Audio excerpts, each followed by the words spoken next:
What is up, YouTube? Let's talk about the Chinese Olight optic for pistols. This is the Olight X, and I posted this up on my IG the other day, and there was a ton of different comments, questions, concerns on there. And so I wanted to answer some of these questions because I thought it would make for a good YouTube video and kind of address some of the concerns or whatever. So first one, how much is Olight? Dude, I think I read this like 4 or 5 times. How much was the check? Is Olight paying you to say nice things? No, Olight is not paying me. I am not getting paid by Olight. I would not take money from Olight. I wouldn't take money from any optic company for a couple reasons. Number one, I don't need the money. Number two, I don't want to be tied to a company where I have to say nice things and I'm only allowed to use this thing exclusively. That doesn't work for me because flying around the country teaching people how to shoot, people show up with all different kinds of optics and guns and setups on their pistols, rifles. Like, I want to be able to, be educated on all of this stuff so I can help people out and I can be, again, more educated on things that I commonly see in classes. So no, I'm not taking money from Olight. I would not take money from Olight. Did they send this to me for free? Yes, they did. They sent this one optic to me for free. Take that for what it's worth, man. Again, it's a $229 optic. I can afford to buy one. I would be happy to buy it to test it, but they sent this one to me for free. Would I say nice things about this optic because it was free? Absolutely not. You can actually go back and look on my YouTube. I don't know, a couple months ago, I reviewed a scope that was sent to me for free, and that thing was hot trash, and I basically said it in that post. So again, take it for what it's worth. They sent it to me for free. However, I'm not going to say nice things about it just because it was free. People asked about the charging system. So it essentially charges like AirPods. So in other words, you would charge this case, which when you push the button on the side, it'll show you like how much it's charged. It's got a USB-C cable in the back. You charge this case, and then to charge the sight, it's got a little magnetic thing on there so that doesn't fall off. Then it charges just like that. Now, some comments were like, hey man, I would lose that charger. I don't want a charger. I just want to put a cheap battery in it. I get it. It's like all like relevant concerns. However, for me, it's like I charge almost everything electronic in my life has a charger, right? The phone has a charger, the computer, the camera in front of me, like all of these things have a charger. My batteries and my flashlights get charged. So, charging things isn't a huge deal to me. The sight is no different.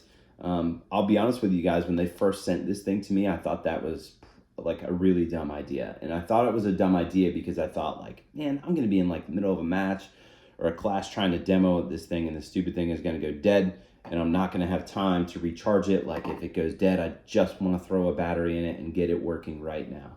Definitely, again, I think a relevant concern. However, with the amount of hours that this thing has on it, on one charge, 57,000 hours, which I think is 6 years of battery life, it's no longer a concern. And it's also no longer a concern of mine just because I have 20,000 rounds on it. I've been shooting it for the last 4 months.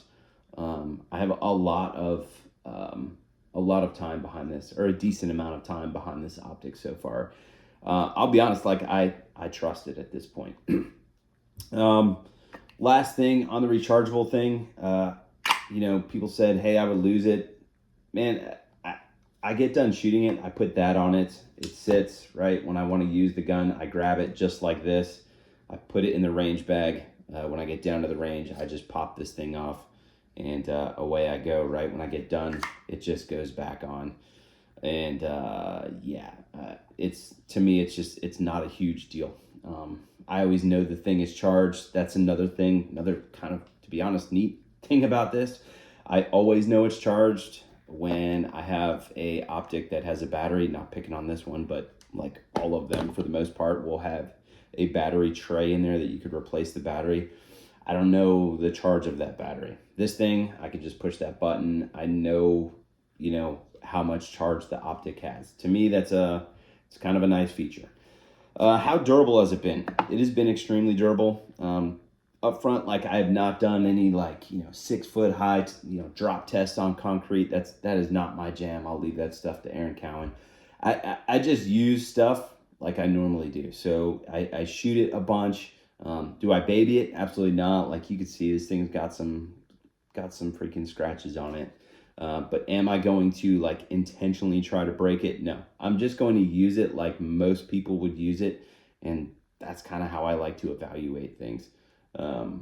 So no crazy drop tests or anything like that. But again, I'm not babying it. Like as an example, like when I go down to shoot, like I have a range here at my house, I'll put all of my stuff in my side-by-side, drive across the front yard where this shit bounces around and stuff. So it's not like I'm babying it. It is getting bounced around and it is getting used quite a bit, 20,000 rounds in about 4 months on this one particular red dot. So at this point, I'm pretty confident in saying this particular one, I trust it. And I say this particular one because it's sample size of one.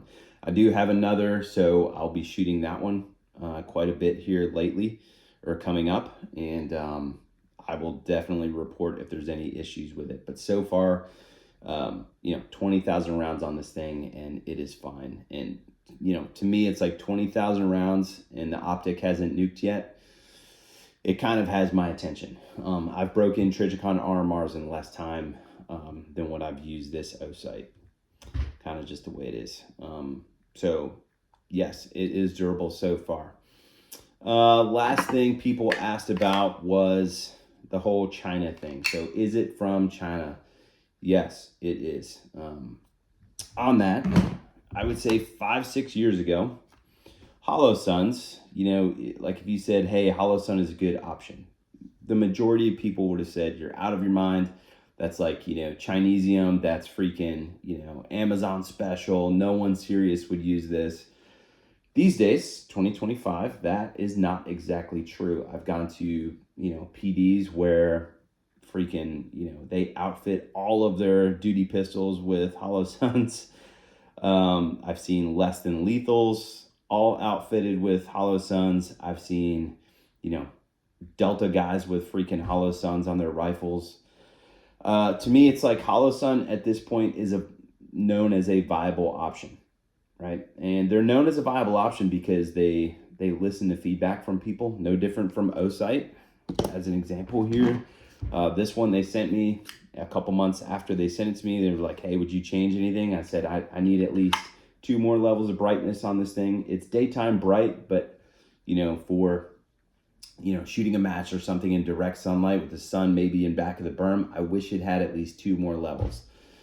Go to SHOT Show, pick up their production line of Olight X's. What do you know? There's 2 more levels of brightness on there. So they're listening, which is very, very good. But no different from Holosun. So Holosun listened, and these days, I think it's fair to say that Holosun has a very good product. Now, is it from China? Yeah, it is from China. However, you can't get away from that. I'm not saying that that's a good thing. I'm right there with pretty much all of you guys. I wish there was an American option for these, tiny dots that we put on pistols, but there is not. And I say there's not because even the Trijicon SROs, is it an American-made company? Yeah, for sure. However, you guys don't take my word for this. You should research where they get their emitters from, their LED emitters, and these small electronic parts that all of these little tiny red dots require to run. It's not America. They're most likely being bought in China or Taiwan. So there really is not a 100% American-made option at this point. Even Leupold, sure, an American-made company. However, the small LED emitters and the small electronic parts in those things are most likely from China. Again, don't take my word for it. You should research it. Email them. They probably would not be happy to answer that for you, but I'm telling you, none of that shit is from the USA. I wish it was, but it's not. So for me, it's do I want to fight that? It's like, man, the phones from China, the laptops from China, like all the shit is from China. Do I want to fight it at the red dot level, so to speak? To me, it's like, I don't know. I'll leave that up to you guys. Maybe you do, maybe you don't. But I'll tell you this, if you want to fight it at that level, you should just put iron sights on your pistol. For me, it's like, again, I wish it was from America, but it's not. And from my testing, like, honestly, this has been a decent option so far. Would I know that if I didn't give them a chance? No, I wouldn't. And to be honest, I'd be missing out because I'm pretty pleased with it so far. So there you have it. There is the Olight X sight. Drop your comments, questions, concerns below. As always, happy to answer them for you.